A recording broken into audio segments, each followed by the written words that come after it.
Dr. Baker and Dr. Reyes, the Forum for Theological Exploration is really special to me because I'm an alumni of the program. I was a doctoral fellow and a dissertation fellow, so it was very influential in my own trajectory as I was doing my PhD work.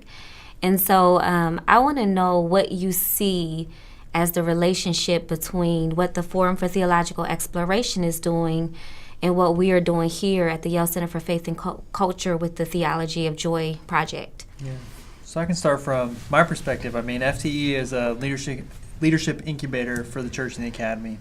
And part of what that means is identifying, supporting, and hopefully placing folks who are doing innovative ministry and academic work on behalf of the church in the world. So this work is not new. We've been doing it since, the 50s.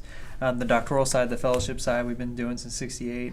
So it's really about creating conditions for scholars like yourself to hold space and really change the culture, shift the culture in ways and shape the way that the church and the academy can show up in the world in the midst for this project in particular, in the midst of violence, the violence we're seeing in politics and society and culture.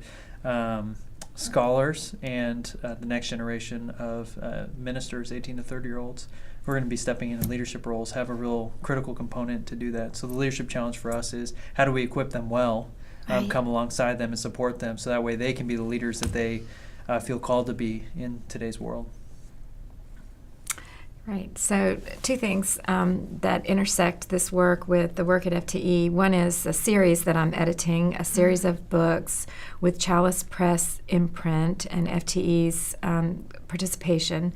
We're recruiting authors who are young adults, mostly people of color, not exclusively, but people who are beginning to give voice to what is vocation from different social locations, from different contexts. Most of the literature that we have around vocation is from white European contexts and white European male, mostly norms. Right. So we're excited about making that conversation more robust.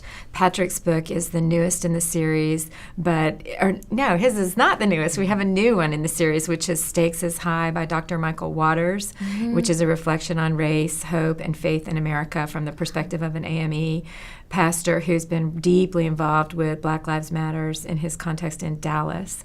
And the book before that was Dr. Leah Gunning's Ferguson and Faith, that really talked about her experiences on the ground in the aftermath of that crisis, the afterburn, we would say, of that crisis, listening for how young people's vocations were being engaged, how they were changing their life trajectories because of what happened to Michael Brown, because of their experiences as part of a protest movement that was most often very peaceful and very much led by pastors who had a passion for often turning the mic over to the young people, learning that they didn't have all the wisdom themselves and they needed to listen deeply to the young people who were most directly affected. So this series of books is an opportunity for FTE to partner with new voices that are coming on the scene to make more robust the literature and the language around meaning and purpose.